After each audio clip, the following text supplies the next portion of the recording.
मुकबल को माण्हू न कराए सघे, जिते न्याणियुनि खे प्रॉपर्टी मां डिप्राइव कयो वञे ऐं सालनि जा साल उहे पोइ कोर्टुनि में दरबदर हुजनि, ऐं मेजॉरिटी जेका पॉपुलेशन आहे, जेके मज़दूर आहिनि, उन मंझां सिर्फ़ु 6% रजिस्टर्ड आहिनि। तव्हां चवंदो त लेबर कोर्टूं आहिनि, लेबर कोर्टुनि में उन्हनि जा केस अचनि था जेके सिर्फ़ु 6% आहिनि। जेकॾहिं 1 करोड़ माण्हू मज़दूर आहिनि त उन मां 6% रजिस्टर्ड आहिनि, त प्रैक्टिकली मज़दूरनि जा बि असीं जज कोन आहियूं, असीं हारियुनि जा बि जज कोन आहियूं,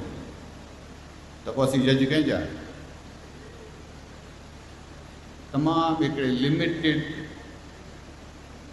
कम्यूनिटी, हिकु लिमिटेड सर्किल या सफ़ेद पोश जेके सिविल राइट्स जा उन्हनि जा इशूज़ थियनि था, या जेके जॉब्स में आहिनि असीं उन्हनि जा जज आहियूं, उन्हनि जा केसिस अचनि था, या जेकॾहिं को क्राइम जा केस अचनि था त असीं सिर्फ़ु उन्हनि जा जज आहियूं।